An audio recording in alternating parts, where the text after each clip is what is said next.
Okay, I want to really quickly go over the two different kinds of lab questions you're likely to see. Unless they invent a new one, it should be one of these. So, and then I'll go over the friction lab. So there's the determine lab questions, quotes, and basically you need to set up your setup's designed to determine a stated quantity, like find angular momentum or something. All right, derive an equation to calculate stated quantity using measurements from the setup, and you should, define where you're measuring stuff. You'll need a data table, and you got to do at least 3 trials. These are pretty straightforward. And then they'll ask you something weird like, what if the surface is frictionless, or we add 10 times the mass, or something. Okay, so then you have the experimental lab questions. These are more involved, so watch out. Okay, these you can say they will have a clear hypothesis or prediction. Now, the other kind like to say the words hypothesis, prediction, and experiment, but that doesn't mean that's what they are. They'll just be vague about it. This will be like, how does speed affect the ratio of this one thing to this other thing? And it'll be how does something affect something else? It will be like that. So, or the question will be, so think about that. And that's what explicitly stated means. Any clear input, change variable, output, measured variable. Okay, it might have to derive equations. Sometimes you do, sometimes you don't. You might just have to manipulate one or two things after you do the experiment. It's hard to say. Just make sure that whatever variables you use match things you measure in your setup or like, fundamental constants. Okay, whoops. This one will also have, well, this one will also have a data table and it needs a graph for the results to determine if the prediction was correct. So for instance, you need to have your input. So if that was like velocity, a V, and output, if that was like, who knows what, kinetic energy, that'd be K. Okay, and then you'd want to state the slope will be positive if the prediction is correct. The slope will curve downwards if prediction is correct. Basically, you just need to state, you know, what the slope will look like dependent upon the relationship and the prediction. It could be a lot of different things. All right, and then the last but not least on this one. Okay, where you needed 3 trials for the other one, this one you're going to have 3 different amounts for your variables, and they should go up incrementally. Like if you're changing your height, it should be like 1 meter, 1.5 meters, 2 meters. And then you need 3 trials for each one of those. Just wanted to go over that ahead of time. The one we're about to do is a determine problem. All right, so I have 2 different scenarios. It'd probably be good to take a look at both of them, but you need to have at least one in your notes because people do this different ways, and there's probably still other ways to do this. Let me show you the first one. This is the one I initially came up with. It says an individual in a physics class decides to figure out the coefficient of static friction between a flat long wooden plank and a relatively small cube. The student has all the equipment typically found in a physics classroom, so all the tools and a junk pile. Describe an experiment that might be conducted to determine the coefficient of static, that's important, not moving friction between the wood cube and the flat long plank that is also made of wood.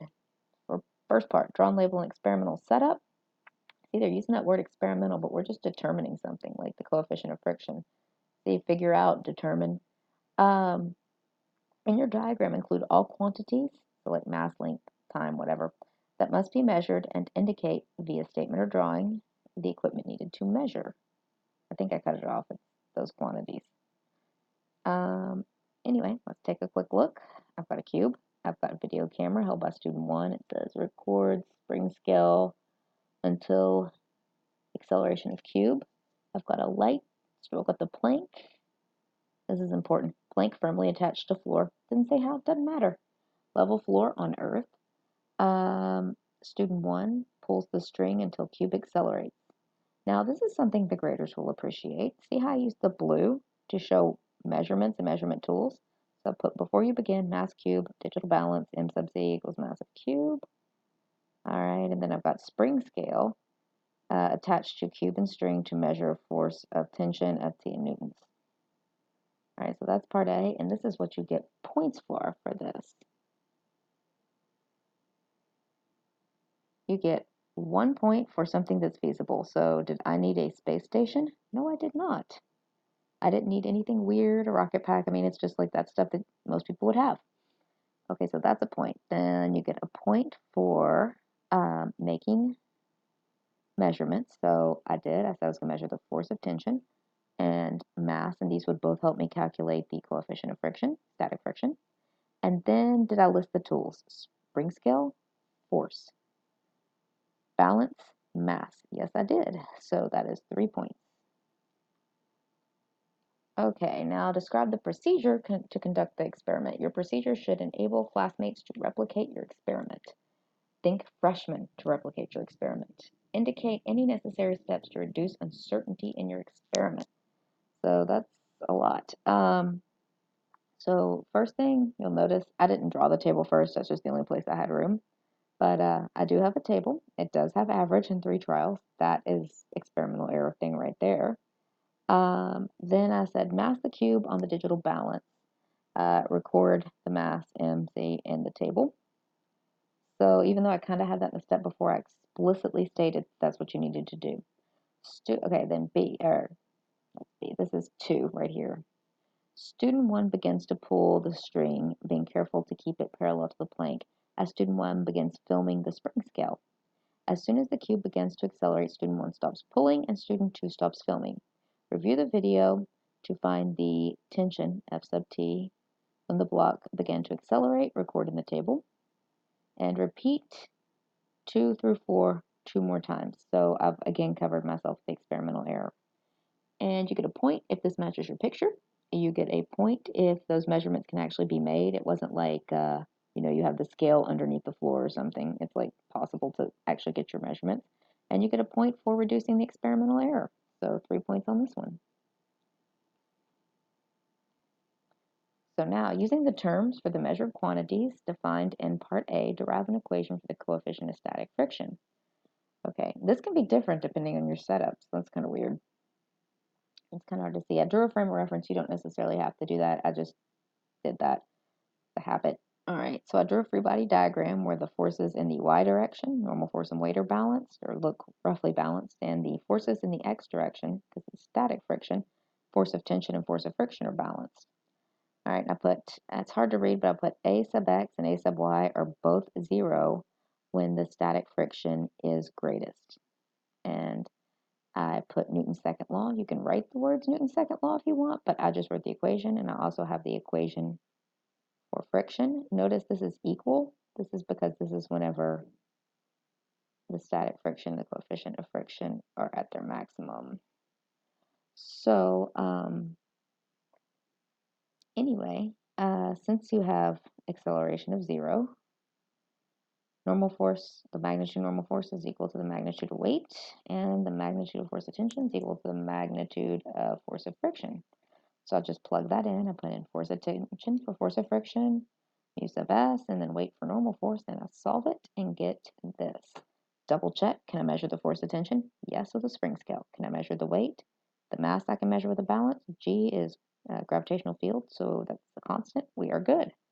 So you get points on this one for stating that the acceleration is 0. And thus the forces balance out.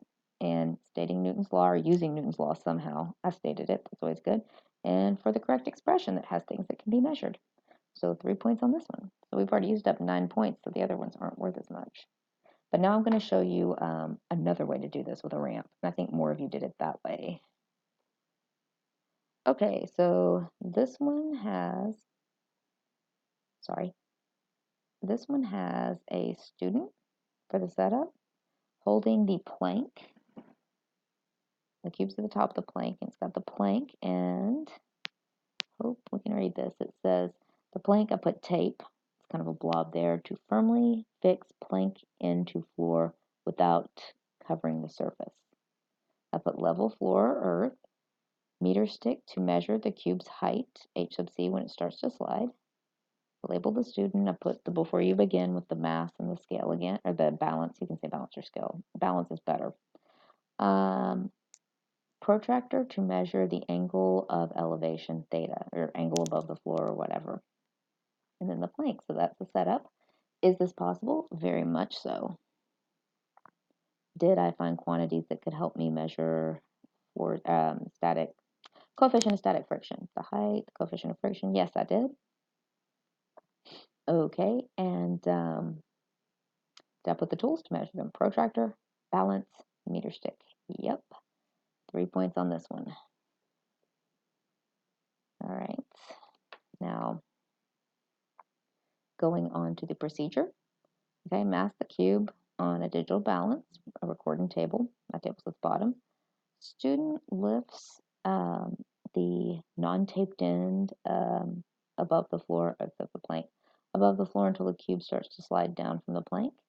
Measure both the height and the angle at which the cube began to slide. Record this in the table. And my table, and I'll repeat 2 to 3 times. I should have said steps 2 to 3, but that's fine. Oh, repeat, I did. Repeat 2 through 3 twice. So then I've done it 3 times.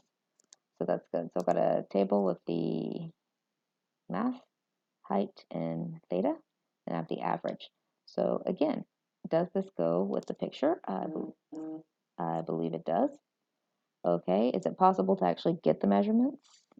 I don't have like, anything levitating to measure the angle or anything. Nope. And did I account for error? Since I said to repeat something and I had the average in my table, I sure did. So 3 points for this. Now, let's look at the equation that would go with this one because it's a little bit different. Okay, using terms for the measured quantity. So what I did, I might just go over this real quick. This is my free body diagram. And it is like really hard to see with this picture. So the free body diagram, and of course weight, draw the weight. Weight always goes straight down. So this is mg, and this isn't one of the official ones, so you can do components. Let's see, I'll do the ones that are perpendicular to the ramp in pink. So this is going to be perpendicular to the ramp surface. So you have normal force pushing up at 90 degrees from the surface, and then you got to have part of your weight balancing that out. And this is where your angle always is, closest to the object. So this would be mg cos theta. And I'll use blue to do the ones parallel to the surface. So you know that, like, imagine you're sliding, which way do your shorts go? They go up the ramp if you were going down and give you a wedgie. So force of friction goes that way, and then the other component of weight that pulls you down is on the other side from the angle. This is mg sine theta. Okay, so I put acceleration equals 0 because static friction is greatest just before the cube starts to slide. So I get a point for that, stating that the acceleration is 0. Okay, and then I put Newton's second law, so you get a point for that.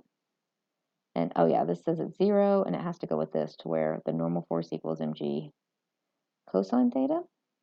See, they balance out. And since this thing's not moving, and the force of friction equals mg sine theta, since it's not moving, and that balances out. So a point for those two together. Okay, and then this is also kind of hard to see. Let me just rewrite that. I wrote, since my force of friction, whoops.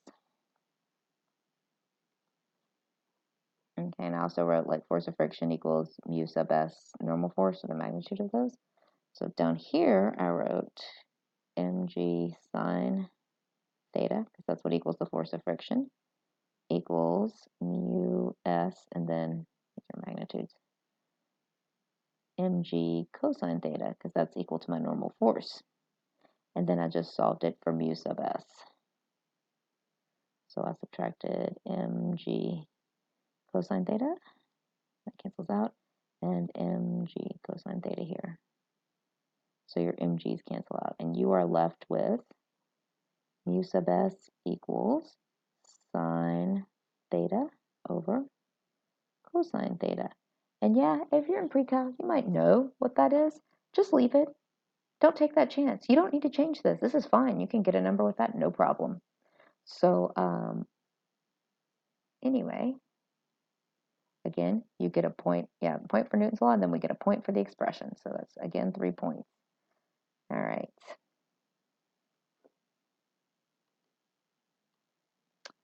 Okay. for the last point, to test the hypothesis that the coefficient of static friction between the plank and the cubes and kinetic friction is the same, 6 physics groups conduct an experiment, should say an experiment, and the table below shows each group's results as well as the averages at the bottom of the row. So you should take a look at this and something should pop out at you, and that is E seems backwards. E seems worse than backwards. It's like this is like half of each value, this is twice of each value. So E is what we would call an outlier. That means something went wrong. Maybe human error, which should never ever happen. Basically, it's a screw up. So don't use this data.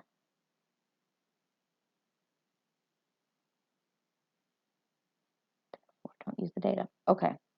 So according to, anytime you see that, yeah, just take that out of there. And you know what? That is probably going to affect your averages. Like this one's going to be lower because you took out that 0.41.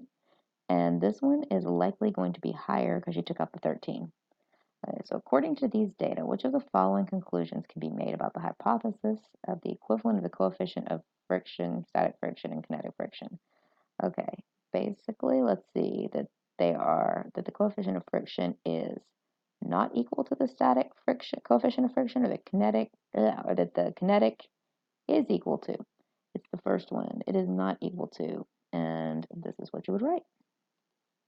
Okay, so here's what I did. First of all, coefficient of static friction and coefficient of kinetic friction, I don't want to write those, so I just drew those down and put symbols with them. I mean, they'd probably know the symbols if you didn't do that, but better safe than sorry. So I explained my reasoning. Group E's data are outliers and must therefore be excluded. This changes the averages so that U sub S is not equal to mu sub K. So that should be a couple points. Okay, so this is one of those ones where you have to have the right answer and the right explanation. So you got to have the right answer. Kinetic coefficient of friction is not equal. And you've got to identify group B's data as like being messed up. You don't have to say outlier, but you have to say it shouldn't be excluded. Yeah, should not be there. And then you have to indicate that that changes the averages. So that's 2 points. We've only got a point left, so this last one is not a huge deal, but you know, it's a point. All right, the student attaches a circular metal plate. Basically, it puts more mass, the student puts more mass on it. How does this addition affect the coefficient of static friction between the cube and the plank? This is one of those things where you could put any of those answers. Seriously, any of them are valid. It just depends on the situation. So you'd have to like show that. You know what? I'm just going to show you the answer thing. Okay. Example remains the same, referring to the equation in part B. This is for the ramp, where the mass got canceled out. I think that one's a little weird in nature. This one would not work for the one where you had the spring scale. Example 2 remains the same. Coefficient depends on the nature of the surface involved, not the masses or normal force of the objects involved. Well, yeah, but you know, certain objects, if you apply enough force to them, can do weird stuff. Okay. Example 3, decrease. The increased normal force will cause smoothing on the surface, kind of like what happened in the floor in class, decreasing the coefficient of friction. 4, increase. It increases the normal force if your surface becomes gouged, like if you had a piece of metal hanging off, or it just messed up or sanded the surface, or I don't know, increasing the coefficient of friction. So whatever you put, as long as it related to the materials or an equation or something. One last thing. I typed this because the copy, like the copying and pasting thing, was not working. And I made a mistake. I transposed, and if you caught this, let me know. And you have it like written in your original pencil, and I didn't see it. So these are backwards. Coefficient of kinetic friction, because that's once it starts moving, should be less than coefficient of static friction. I transposed these whenever I was typing it. So just to let you know.